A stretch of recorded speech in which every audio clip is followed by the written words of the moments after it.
Class 12 subject Bangla 2026-এ যে এমসিকিউগুলো শব্দার্থ তত্ত্ব থেকে ইম্পর্টেন্ট তা ভিডিওর মাধ্যমে প্রকাশ করা হলো। বলো, সেমিস্টার 3 ভাষায় ব্যবহৃত শব্দের অর্থ এবং তার কার্য প্রক্রিয়া নিয়ে আলোচনা করে। রূপতত্ত্ব, ধ্বনিতত্ত্ব, কাব্যতত্ত্ব, এই বাক্যতত্ত্ব না শব্দার্থ তত্ত্ব। সময়ের সঙ্গে সঙ্গে অর্থের পরিবর্তনের বিষয় আলোচনা করে। বিবর্তনমূলক শব্দার্থ তত্ত্ব, ঐতিহাসিক গুড। শব্দ শব্দ কিছু অর্থ উপাদানের সমষ্টি, উপাদানমূলক তত্ত্ব।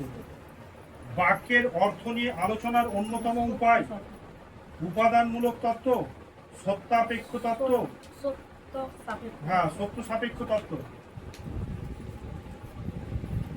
সত্য সাপেক্ষ তত্ত্বে দর্শন অতিশয় গুরুত্বপূর্ণ, অত্যন্ত প্রভাবশালী, অত্যন্ত কার্যকরী, কার্যকারিতাবিহীন। অত্যন্ত প্রভাবশালী।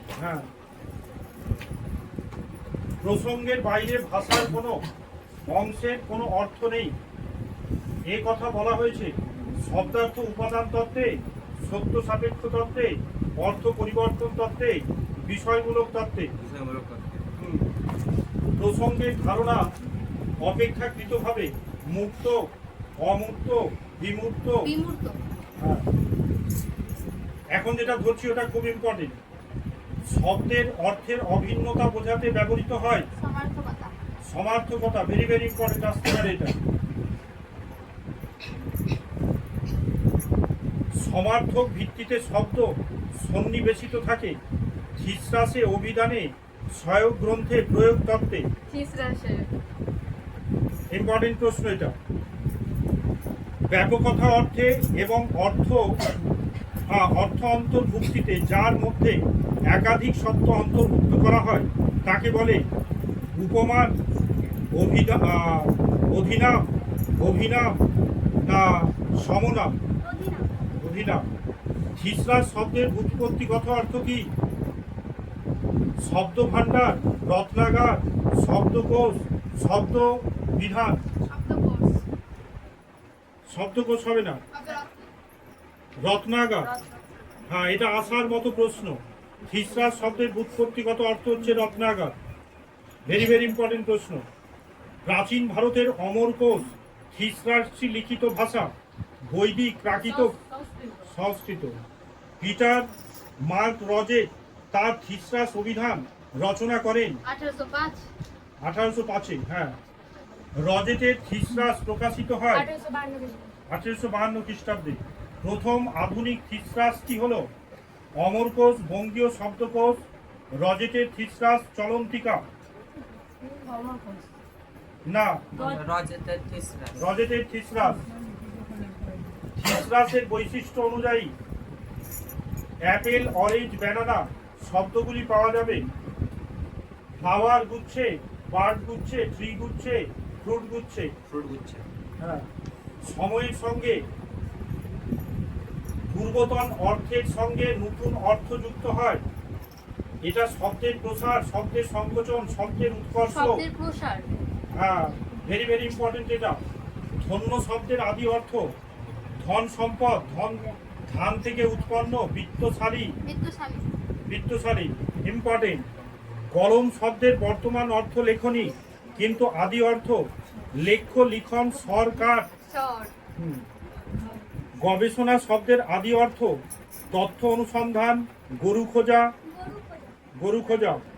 ভাষার অর্থ সম্পর্ক আলোচনা করে ধ্বনি তত্ত্বে, শব্দতত্ত্বে, শব্দার্থ তত্ত্বে, ভাষা তত্ত্বে।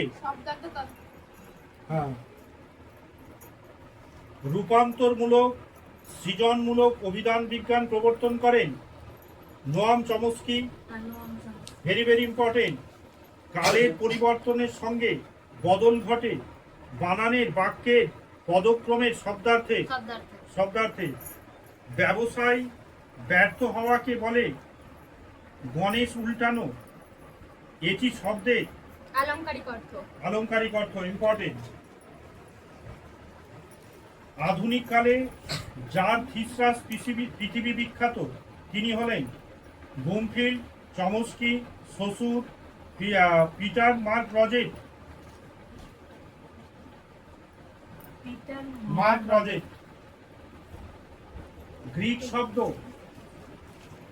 দা সোরস এর অর্থ ভাড়ার, ভান্ডার, আড়ত, গোলাঘর।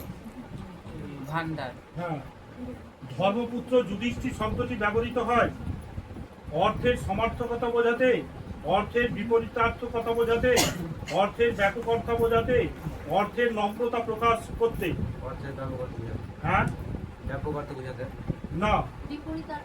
হ্যাঁ। দারুণ শব্দের আদি অর্থ কি? অত্যন্ত, নির্মম, কাষ্ঠ নির্মিত, সুন্দর। এটা আসতে পারে। দারুণ ইম্পর্টেন্ট প্রশ্ন। দারুণ শব্দের অর্থ কাষ্ঠ নির্মিত, কাঠ দিয়ে যা তৈরি। উপবাস শব্দটির অর্থ নিকটে বাস, বর্তমান অর্থ অনাহার। এটি শব্দ পরিবর্তনের যে ধারায় পড়ে। অর্থের অবনতি, অর্থের বিস্তার, অর্থের সংকোচন, অর্থের রূপান্তর। ভেরি ভেরি ইম্পর্টেন্ট প্রশ্ন এটা।